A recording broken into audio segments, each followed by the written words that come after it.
Hey guys, welcome back to Ash Echoes. In today's video, we're checking out Luke because he has been announced as the next standard rate up banner that we get. Now, that is not the new appearance character. He's obviously on the standard banner and he's just getting a rate up, kind of like what Laurel is at the moment. So I wanted to jump in. I'll show you guys his skills, show you how he works in combat, and talk about whether he is worth pulling. So let's jump over here and let's actually take a look at him. Now, like I mentioned, we do have, if we go over here to the Spirit Dive, let's just TLDR whether he's worth pulling. Is he a good character? Yes, he's an absolutely amazing character. His current best team is probably going to look something like, if we go over here, Chen with himself, along with Laurel and Freda. That's an absolutely amazing team. He is a summoning unit. He rides his scooter and he drops a bunch of packages, which are then going to either shoot or explode or put up barriers and stuff like that. Now, because he is a summoning unit, he synergizes super well with Chen, and that is why those two are a match made in heaven, essentially. So, yes, he is a very good character. However, the problem with him is that he is a standard banner character, so you always have a chance to get him later on. Also, if I move my head out of the way here, you have a chance to get him once you get to the 300 summons as your selective summon if you want to. Also, if you're a free-to-play player, or even if you're a spender and you haven't cleared phase 6 of these beginner missions, at phase 6, if you saw my last video, that is where you go ahead and get yourself a random 6-star. Now, I would not be summoning on that rate up banner if you haven't done that summon yet to see what you get. There is no way I would be touching it at all. Make sure you don't get him from there before you go and summon and spend summons. In general, the only people who I think should summon for him are people who have gone for Chen. If you don't go for Chen, then he is definitely not worth it. Even if you went for Chen, it's still a hard sell for me to say summon for him, just because we are so limited on some, like, I mean, at the moment, the game just drowns you in summons, which is fantastic. But keep in mind, you can always get him as an off banner on future rate up characters. And we should have another new banner coming in about 9 days and 2 hours at the time of recording this, probably less by the time I upload it, but we will have another banner coming. So if you plan on summoning on that next banner, I also wouldn't be pulling for him on this, because you might get him as an off banner there. And if you've just spent, like, you know, 60 summons, 70 summons, 120 summons, getting him from his standard rate up like this one, and then you go ahead and get him as an off banner on the next rate up that you want to pull for, that's going to suck. So once again, he is really good. I'm just not going to say you should pull him, because I think it depends on your spending levels, how impatient you are and stuff like that, on whether you want to go for him. Because the question isn't, is he good? The question is, should you be pulling for him when you can get him through other means, because he is a standard banner character? And for me personally, I probably wouldn't.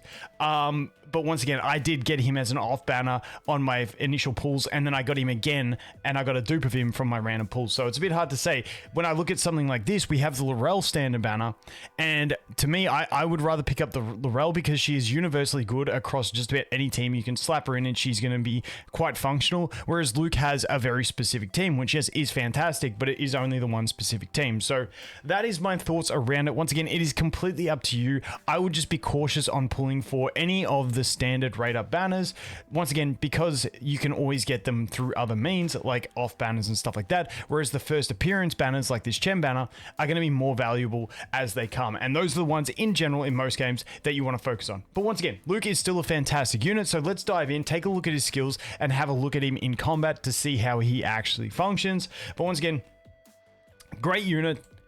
Hard for me to say go pull him, because we're going to get more new characters soon and you can get him from the standard. So let's jump over here and take a look at his skill set. So basically, his active skill here that you get 4 uses of, it goes up to 5 uses when you get his first dupe.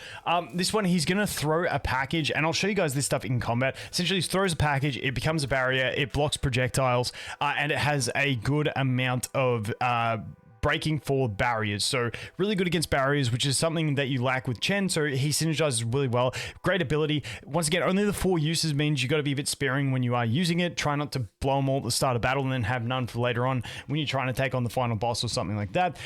This one, if we go to his basic attack next, he delivers a standard package to the target, dealing damage, and then the standard package expands into a mini turret that fires at the enemy. So his basic attack is he throws a box, it becomes a turret, and it shoots. Now, the reason I went through that first first because this is tied into it. So the basic attacks deliver an extra schedules package upon hit. After this triggers 3 times, the next basic attack delivers an additional priority package. So these scheduled packages are the general packages that it does as well.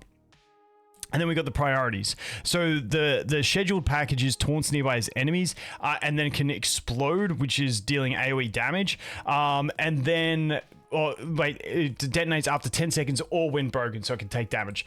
And then the priority package lasts for 20 seconds and it basically just goes pew pew pew. So those are his basic packages that he goes through with the rotation on the basic attack. And then we have his seed skill, which is really nice. I'll show you this in combat in a second, where he essentially has a really long range. It's narrow, but it's pretty long, and he just goes bouncing back and forth, dropping packages and dealing damage. But not only does it drop packages, which gives him extra turrets.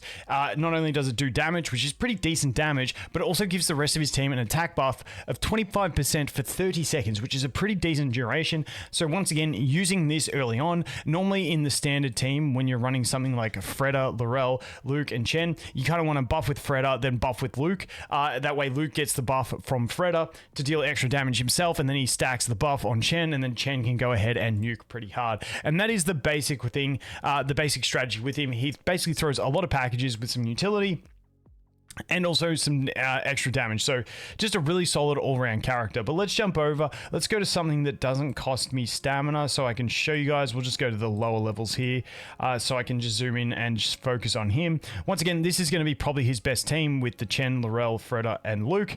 Let's go into combat and I will show you guys what we've got cooking with him. So over here, now don't pay attention to the formation. I'm just going to try and put him on his own so I can zoom in and show you exactly what he does. So let's just move everyone else over here. Hopefully he survives this. I think we've got enough stats that will survive. So let's just go you over here. And then I'm just going to put him here so he's isolated so I can show you. This is not how you play him. I just want to highlight his abilities. So let's do him right here. That'll be fine. All right, let's start. I'll put it on 1x speed. So let's zoom in a bit. Okay, so you can see him kicking the packages, and as you see, he just kicks them, and then they become the little turrets that are going to go ahead and shoot. Boom, boom, boom. And then they keep basically just shooting. That's his basic attack packages. Now, if we go over here for a second, he should get the explosive one. There's the explosive package that we mentioned, which is going to sit there. Either it gets destroyed or it waits 10 seconds, and then it's going to go ahead and explode and deal damage. And that is tied into his passive ability as well. Now, next up, I'm going to show you guys his ultimate. We'll go ahead and actually let's use his skill first. So this is the barrier one. So as you can see, it's got a pretty decent range. It deals damage when it hits them, puts the barrier up to block projectiles, and then the box becomes a little turret that continues to shoot. So let's go ahead and use this. And you'll see what that does. Boom, get the damage out. And there's that turret. There's the barrier blocking projectiles, and it will shoot anything in range, but we don't have anything in range at the moment. So the next thing I'll show you is going to be his ultimate. That's pretty much the final thing we need to look at. So you can see here how it's got a really long range, but it's very long and narrow. So if we want to move him around, we can. And we can get him, you can position him basically wherever you want to try and hit more enemies, you know, put him between them. Just note, if you are repositioning, you do run the risk of getting some extra aggro, which isn't always what you want.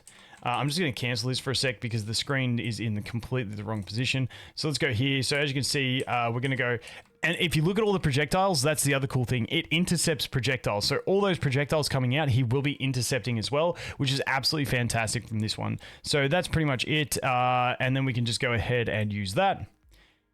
Now, I've only got a shortened animation because he's long as hell, but as you can see, he bounces between, does a bunch of damage, and then drops a bunch of packages, and that is essentially his kit in a nutshell. Once again, the main thing you got to be concerned about is not using his active skill too many times early on, because if you use it too many times early on, you won't have it for later on in a fight. But that's pretty much the only concern you have with this guy. Besides that, he's pretty strong and pretty versatile and has great utility, especially putting up those shields, blocking projectiles. He just has the buffing capabilities plus some decent damage, plus those turrets can be distracting, help you survive a little bit as well, and that is pretty much his kit. So once again, recapping, is he good? Yes, he's fantastic. Is he worth pulling? Depends how impatient you are. The game is not in an entirely hard state because we're still time gated on a lot of stuff. So I recommend waiting to see if you can get him from other means, other off banners, from your random 6-star and stuff like that before you pull. But if you're absolutely desperate, he's not a horrible unit to go ahead and pull, but just it's always that case of standard units just aren't as valuable for me in general because you can always get them later on. But that is going to be it for this one, guys. As always, thanks for watching. Hope you have an awesome day, and I look forward to seeing the next one. Cheers.